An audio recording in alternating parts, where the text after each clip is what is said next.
السلام عليكم ورحمة الله تعالى وبركاته.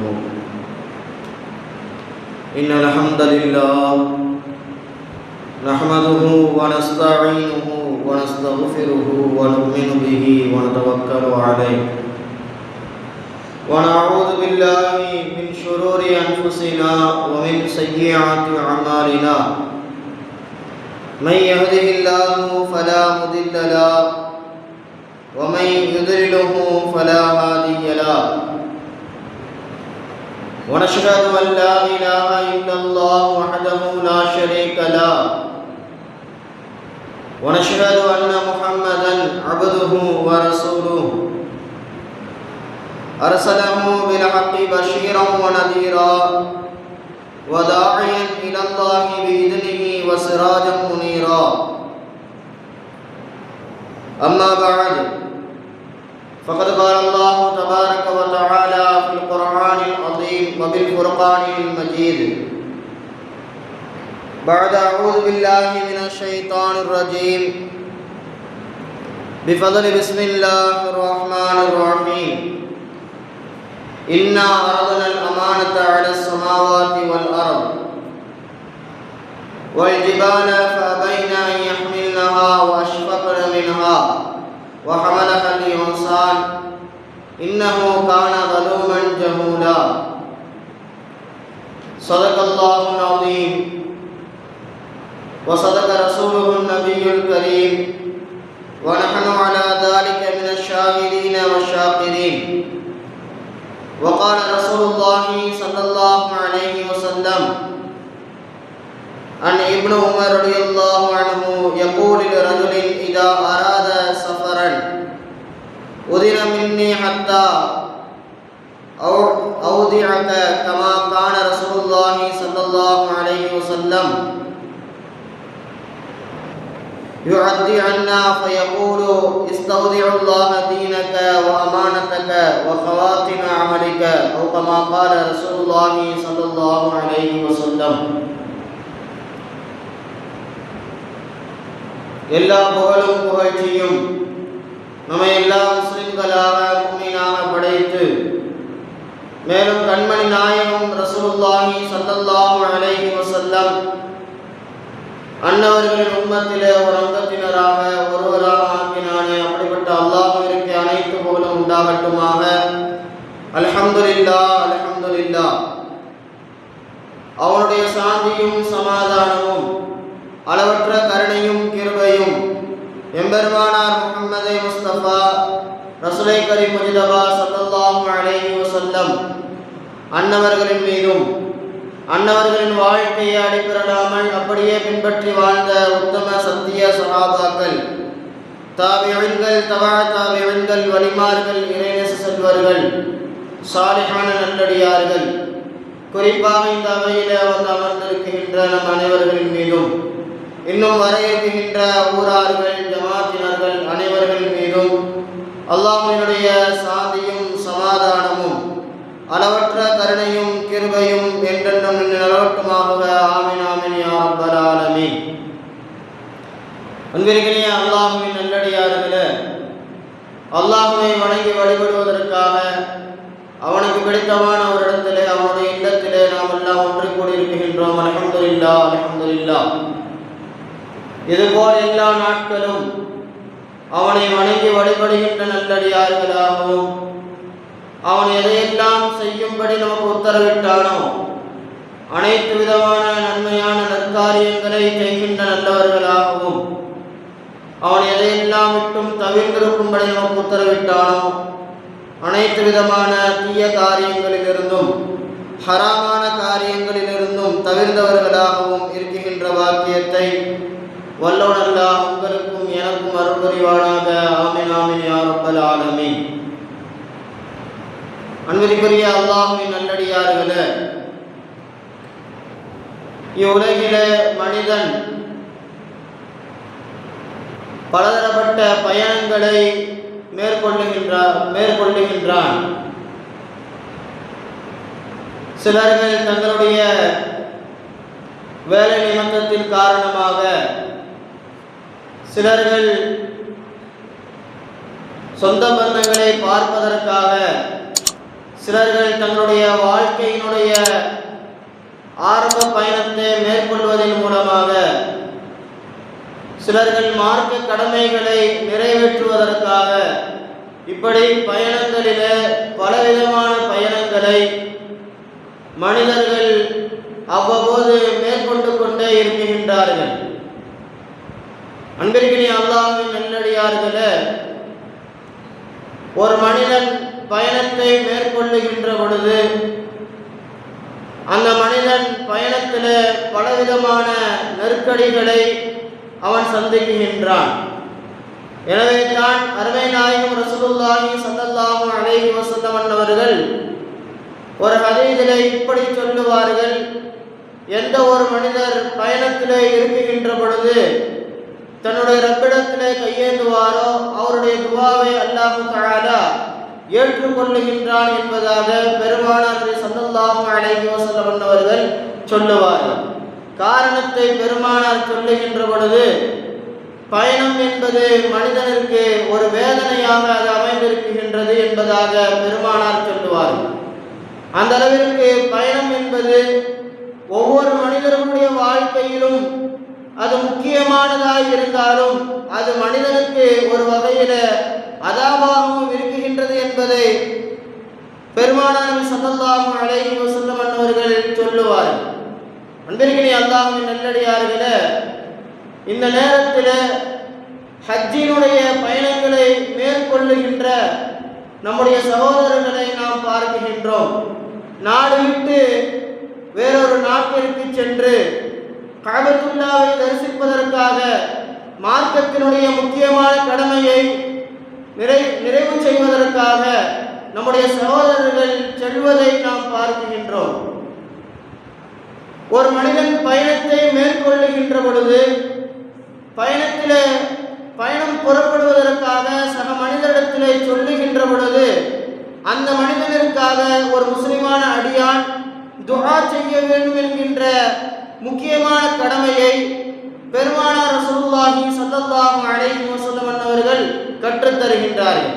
அன்பிற்கினிய அல்லாஹ்வின் நல்லடியார்களே, இன்றைய சமூகத்திலே, இன்றைய இஸ்லாமிய சமூகம் ஒரு மனிதன் பயணத்தை மேற்கொள்ளுகின்ற பொழுது, பயணத்திலே இருக்குகின்ற பொழுது, பயணம் செல்வதாக நம்மிடத்திலே வந்து சொல்லுகின்ற பொழுது அவருக்கு எது மாதிரியான வார்த்தைகளை நாம் சொல்ல வேண்டும், எது மாதிரியான உபதேசங்களை நாம் சொல்ல வேண்டும் என்கின்ற முக்கியமான அம்சங்களை பெருமானார் ரசூலுல்லாஹி ஸல்லல்லாஹு அலைஹி வஸல்லம் அவர்கள் இந்த உம்மத்திற்கு கற்றுத் தருகின்றார்கள்.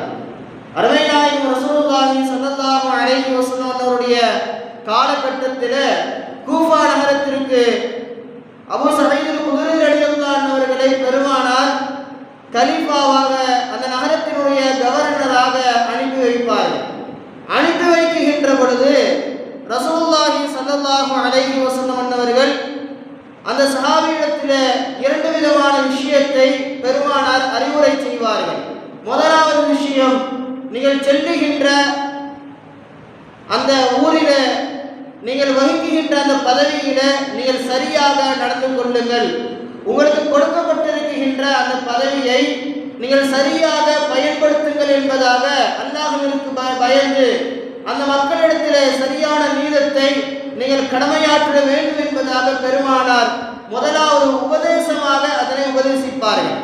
இரண்டாவதாக பெருமானார் அந்த நபித்தோழருக்கு பெருமானார் ஸல்லல்லாஹு அலைஹி வஸல்லம் அவர்கள் துஆ செய்வார்கள், நீங்கள் செல்லுகின்ற அந்த பயணத்தில் அல்லாஹ் உங்களுடைய பயணத்தை லேசாக ஆக்குவானாக, நீங்கள் சென்றதற்கு பின்னால் அங்கே ஈமானுடைய அந்த நிலையிலே நீங்கள் உறுதிமிக்கவராக இருக்குகின்ற பாக்கியத்தை உங்களுக்கு அல்லாஹ் வழங்குவானாக, இந்த மார்க்கத்தை பற்றி பிடித்து நடப்பவராக அல்லாஹ் உங்களை ஆக்குவானாக என்பதாக அந்த சஹாபியிற்கு அருமை நாயகம் ரசூலுல்லாஹி ஸல்லல்லாஹு அலைஹி வஸல்லம் அவர்கள் துஆ செய்து அனுப்புவார்கள். இன்றைக்கு அல்லாஹ்வின் நல்லடியார்களே, நாம் கொஞ்சம் சிந்திக்க வேண்டும்.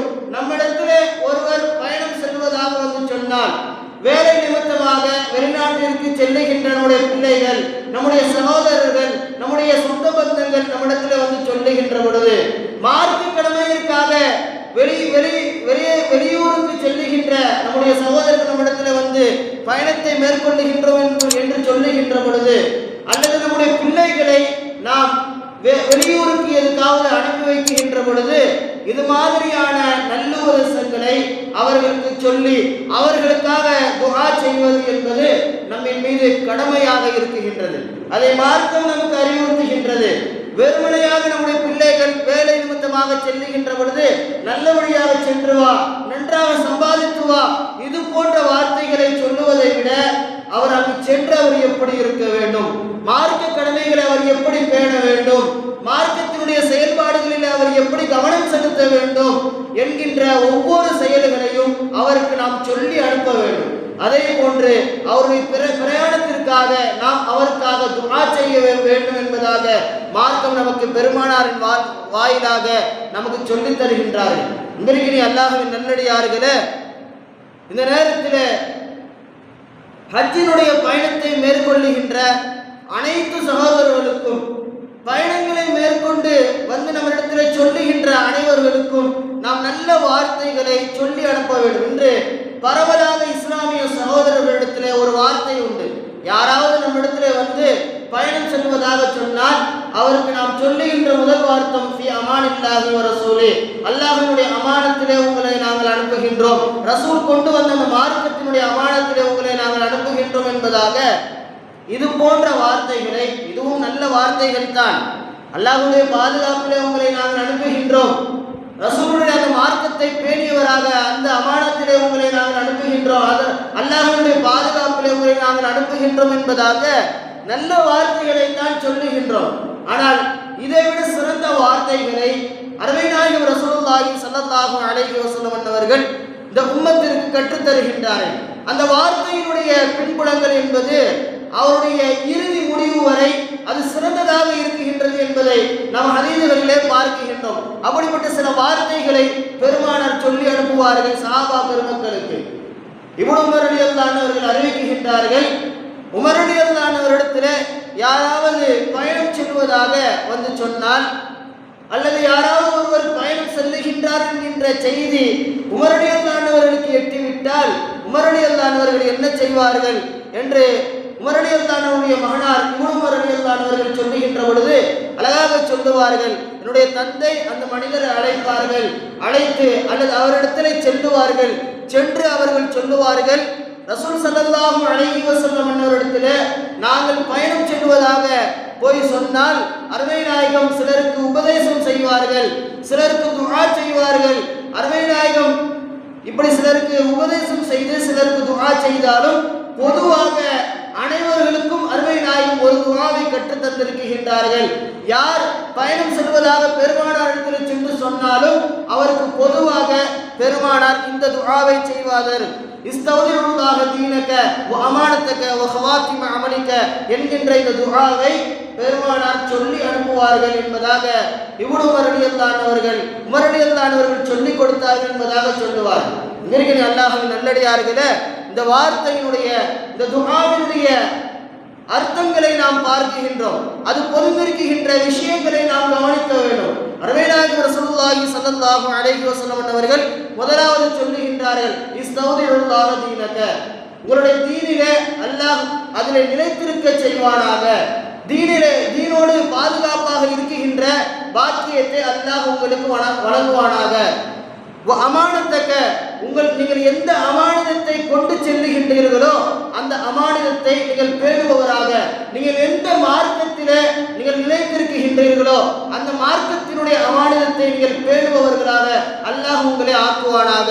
வஹவாத்திம அமலிக்க, உங்களுடைய அமலினுடைய முடிவை, உங்களுடைய செயல்களினுடைய முடிவை நல்ல முடிவாக அல்லாஹ் உங்களுக்கு ஆக்குவானாக என்பதாக பெருமானார் துஆ செய்வார்கள் என்பதாக ஹதீஸ்களிலே நாம் பார்க்கின்றோம். இன்றைக்கு அல்லாஹ்வின் நல்லடியார்களே, இப்போ நம்ம இடத்துல யாராவது ஒருவர் வந்து பயணம் செல்லுவதாக சொன்னால் நாம் இந்த துஆவை பெருமானார் கற்றுத்தந்த இந்த துஆவை அவருக்கு நாம் செய்ய வேண்டும். இத்தோடு அவருக்கு நல்ல விஷயத்தை நாம் சொல்ல வேண்டும். நம்முடைய பிள்ளைகளாக இருந்தால் ஐவேளை நீங்கள் தொழுகுங்கள், உங்களுடைய வியாபாரத்தில் நல்ல முறையில் வியாபாரம் செய்யுங்கள், ஹலாலான முறையில் வியாபாரம் செய்யுங்கள், இப்படி நல்ல விஷயத்தை உபதேசம் செய்து அவர்களுக்கு நல்ல துஆக்களை செய்து அவர்களை நாம் வழி அனுப்ப வேண்டும் என்பது மார்க்கம் நமக்கு சொல்லித் தருகின்ற முக்கியமான விஷயம். இன்றைக்கு அல்லாஹ்வின் நல்லடியார்களே, பெருமானார் கற்றுத்தந்த இந்த துஆவினுடைய அம்சம், இந்த துஆவினுடைய பின்புலம் நாம் கொஞ்சம் சிந்தித்து பார்க்க வேண்டும். முதலாவது வார்த்தை இஸ்தௌதியுல்லாஹ தீனக, தீனிலே உங்களை அல்லாஹ் நிலைத்திருக்க செய்வானாக. அந்த தீனோடு நீங்கள் வர்ணிக்குகின்ற, தீனோடு வாழுகின்ற, தீனோடு எல்லா நிலையிலையும் நடந்து கொள்ளுகின்ற அந்த பாக்கியத்தை அல்லாஹ் உங்களுக்கு வழங்குவானாக என்று பெருமானார் துஆ செய்கின்றார். இன்று மார்க்கத்தோடு தீனோடு இருக்குகின்றது என்பது மிகவும் ரொம்பவும் கஷ்டமான ஒரு விஷயமாக பார்க்கப்படுகின்றது. தீனோடு ஒரு மனிதன் மரணிப்பானா என்கின்ற செய்திகள் கூட நமக்கு மிகவும் அது ஒரு சந்தேகமான ஒரு விஷயமாகவே இருக்குகின்றது. அருமை நாயகம் ரசூலுல்லாஹி ஸல்லல்லாஹு அலைஹி வஸல்லம் அவருடைய காலகட்டத்தில் பெருமானாரிடத்தில் ஒரு கிறிஸ்துவர் ஒருவர் வருவார். இந்த கிறிஸ்துவர் வந்து பெருமானாரிடத்தில் ஈமான் கொண்டு விடுவார். லா இலாஹ இல்லல்லாஹ் கலிமா சொல்லி அருமை நாயகம் ரசூலுல்லாஹி ஸல்லல்லாஹு அலைஹி வஸல்லம் அவரிடத்தில் ஈமான் கொண்டவராக ஈமானை ஏற்றுக்கொள்வார். சிறிது காலங்கள் செல்லும், மார்க்கத்தினுடைய எல்லா விஷயத்தையும் கொஞ்சம் கொஞ்சமாக அந்த மனிதர் கற்றுக்கொண்டே இருப்பார். அவர் கற்றவனுடைய செய்திகளை பார்க்கின்ற பொழுது திருமறையில பக்ராவினுடைய முழு வசனங்களையும் முழு ஆயத்துகளையும் பக்ராவை முழுமையாக கற்றுக்கொண்டு இருப்பார்.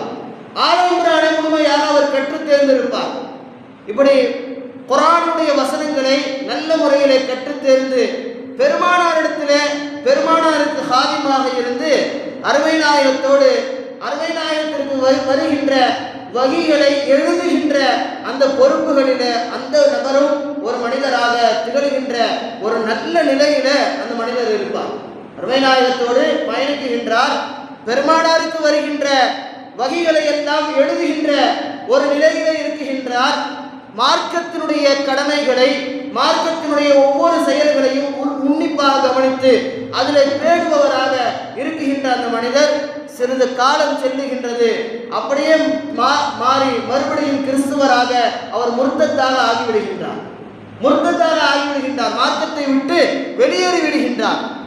வெளியேறியவர் சிறிது நாளிலே வெளியேறிய அந்த நேரத்தில் அவர் சொல்லுவார், பெருமானார் ரசூலுல்லாஹி ஸல்லல்லாஹு அலைஹி வஸல்லம் அவர்களுக்கு வஹியை எழுதுபவனாக நான் இருந்தேன்.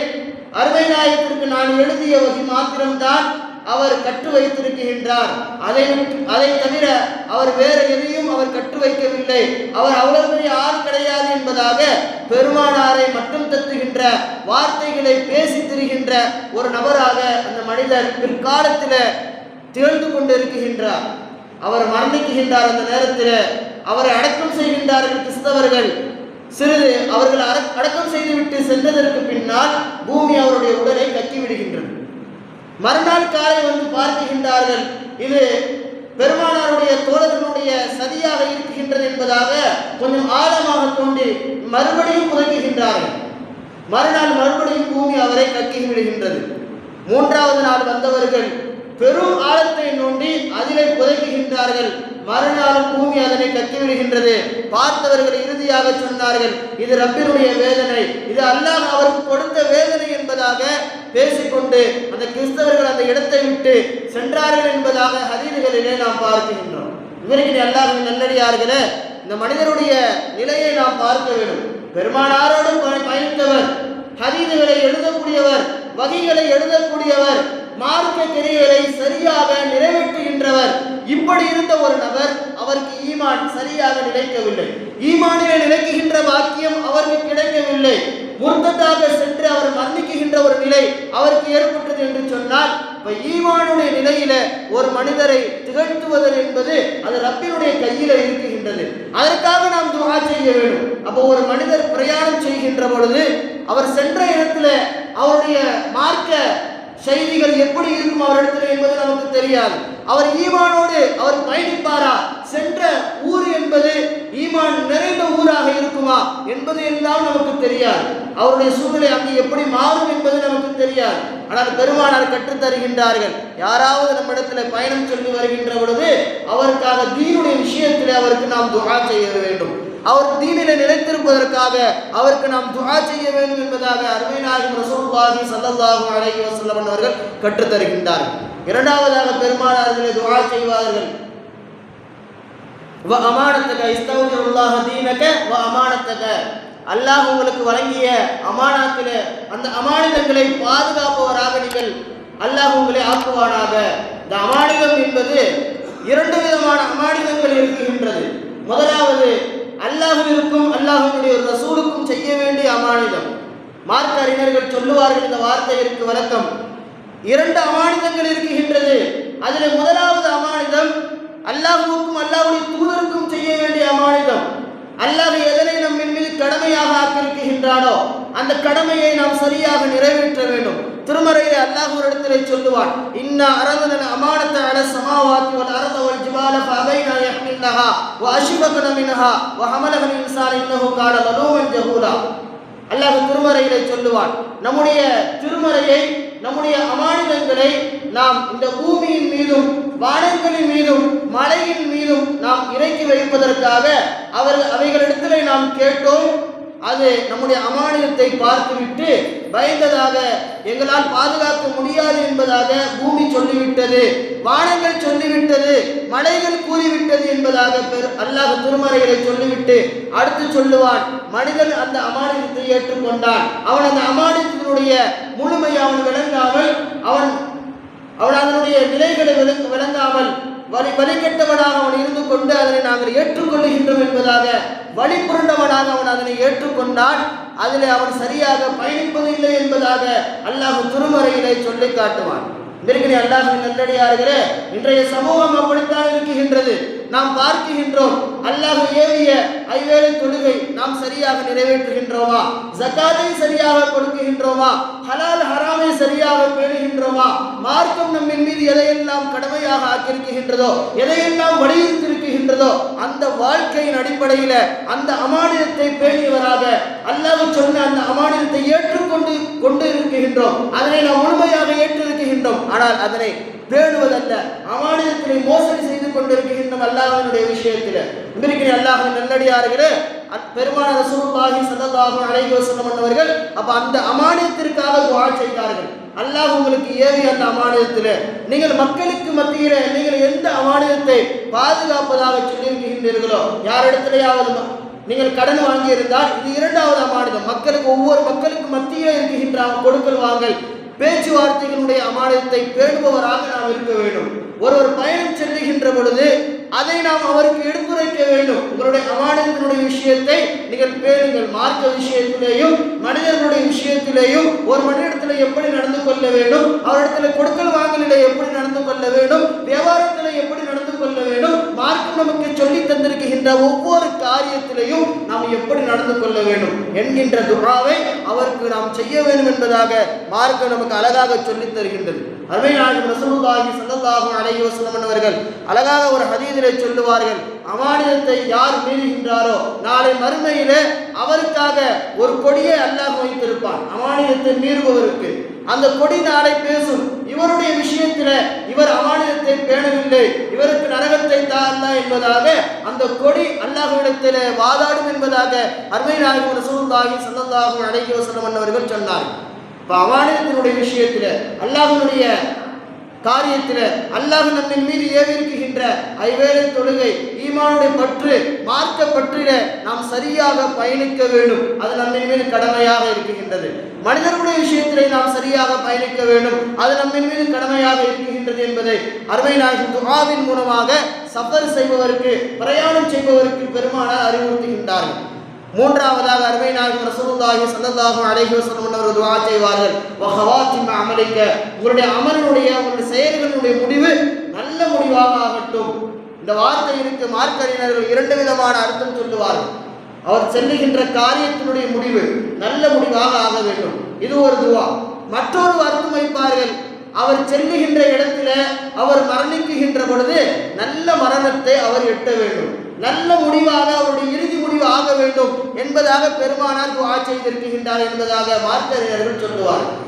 இறுதி முடிவு என்பது நம்முடைய மரண நேரம் என்பது நல்ல முடிவாக இருக்க வேண்டும், ஈமானோடு மரணிக்குகின்ற நிலை இருக்க வேண்டும், நல்ல மௌத்தாக நாம் மௌத்தாக வேண்டும் என்பதாக ஆசைப்பட வேண்டும். அன்பிற்கினே அல்லாஹ்வின் நல்லடியார்களே, அருமை நாயகம் ரசூலுல்லாஹி ஸல்லல்லாஹு அலைஹி வஸல்லம் அவருடைய காலகட்டத்தில் உஹது யுத்தத்திலே சஹாபா பெருமக்கள் எல்லாம் போர் செய்து கொண்டிருக்கின்றார்கள். போர் செய்து கொண்டிருக்கின்ற அந்த நேரத்தில் ஒரு சஹாபி எதிரிகளுடைய படையினுடைய நடுவில் நின்று எதிரிகளை தும்சம் செய்து கொண்டிருக்கின்றார். சஹாபாக்கள் எல்லாம் பார்க்கின்றார்கள், அவருடைய அந்த போரினுடைய தந்திரத்தை பார்க்கின்றார்கள். வேக வேகமாக அனைத்து எதிரிகளையும் அவர் வெட்டி சாய்த்து கொண்டே இருக்கின்றார். சஹாபாக்கள் எல்லாம் ஒரு ஆச்சரியமாக பார்க்கின்றார்கள். அந்த நேரத்தில் பெருமானார் அந்த சஹாபியை பார்த்து சொன்னார்கள், அவர் நரகவாதி என்பதாக பெருமானார் சொன்னார்கள். சஹாபா பெருமக்களுக்கு எல்லாம் ஒரே ஆச்சரியம். எதனுடைய சபையில எதனுடைய எதிரிகளை வீழ்த்துகின்றார், அல்லாஹ்விற்காக தன் உயிரை கொடுத்து போரிலே கலந்து கொண்டு போர் செய்து கொண்டிருக்கின்றார், இவர் எப்படி நரகவாதியாக இருக்க முடியும், பெருமானார் இப்படி சொல்லுகின்றார்களே என்கின்ற சந்தேகம் சஹாபாக்களுக்கு நிரம்ப ஒரு சஹாபி அந்த சஹாபியை பின்பற்றுகின்றார். அவருடைய இறுதி முடிவு எப்படி இருக்கின்றது, பின்பற்றுகின்றார். போர் செய்து கொண்டே இருந்த சஹாபி எதிரிகளால் வெட்டப்பட்டு கைகள் வெட்டப்பட்டு இறுதியில அவர் அந்த வேதனை தாங்க முடியாமல் தன்னுடைய வாளை அப்படியே மண்ணிலே சொருகி அதிலே தன்னுடைய கழுத்தை அழுத்தி தன்னை தற்கொலை செய்து கொள்ளுகின்றார் அந்த சஹாபி. இந்த முடிவை பார்த்தவுடன் சஹாபா பெருமக்களுக்கு பெரும் அதிர்ச்சியாக இருந்தது.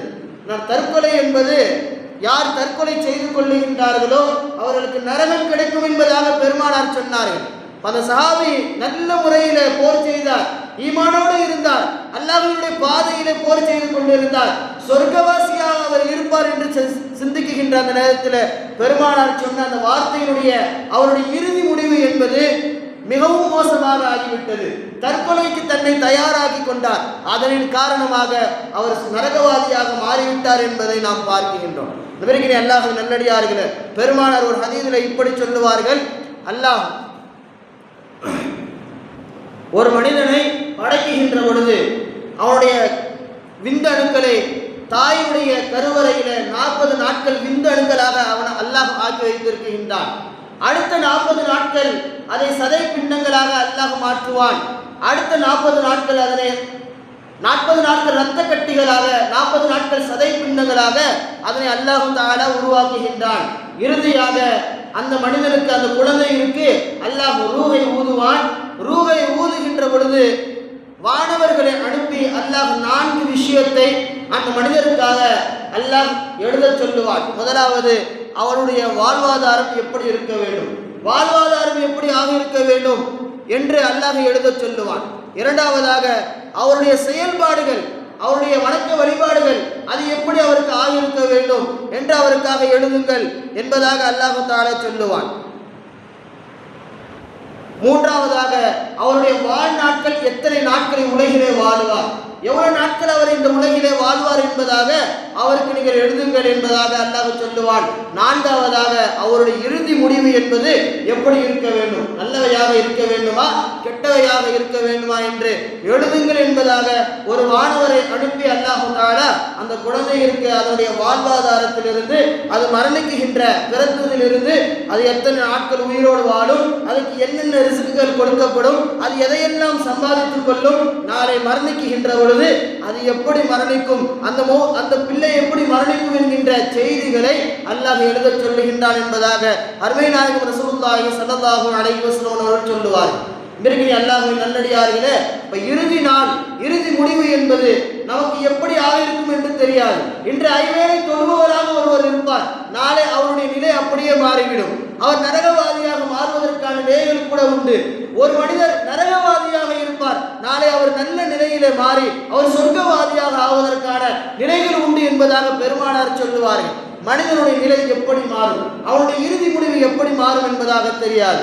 அதனால் பெருமானார் சொல்லித் தருகின்றார், அவருடைய இறுதி முடிவிற்காக அவர் போகின்ற எந்த செயலாக இருக்கின்றதோ அந்த செயல்களுடைய வெற்றியிற்காக நாம் துஆ செய்ய வேண்டும் என்பதாக பெருமானார் அழகாக கற்றுத் தருவார்.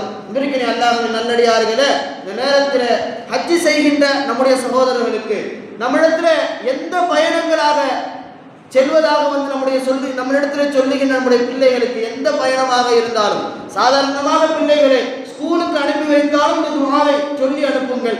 அந்த துஆ அந்த பிள்ளையுடைய வாழ்வை சரியாக அமைக்கும். அந்த துஆ தீனிலே அந்த பிள்ளை வளருவதற்கான நிலைகளை உருவாக்கி வைக்கும். அந்த துஆ அந்த பிள்ளை சரியாக போயிட்டு வருவதற்கான பாதுகாப்பாக அமைந்துவிடும். இன்றைக்கு அல்லாஹ்வின் நல்லடியார்களே, பிரயாணம் செய்பவருக்கு நாம் செய்கின்ற துஆவாக அருமை நாயகம் எல்லா நிலையிலேயும் சஹாபாக்களுக்கு இந்த துஆவை செய்தார்கள், துஆவை கற்றுக் கொடுத்திருக்கின்றார்கள். அப்படிப்பட்ட அந்த துஆவை நாமும் நம்மிடத்தில் வருகின்ற ஹாஜிமார்களுக்கு, நம்மிடத்தில் பயணம் செல்வதாக வந்து சொல்லுகின்ற பிள்ளைகளுக்கு நாம் இந்த துஆவை செய்து அவர்கள் வழியை சரியான வழியாக அமைத்து தருகின்ற பாக்கியத்தையும் அந்த வழியில் நடக்குகின்ற பெரும் பாக்கியத்தையும் வல்லவன் அல்லாஹ் நம் அனைவருக்கும் ஆக்கியருள் புரிவானாக. வாஹிரு தஅவானா அல்ஹம்துலில்லாஹி ரப்பில் ஆலமீன். அஸ்ஸலாமு அலைக்கும் வரஹ்மத்துல்லாஹி தஆலா வபரகாத்துஹு.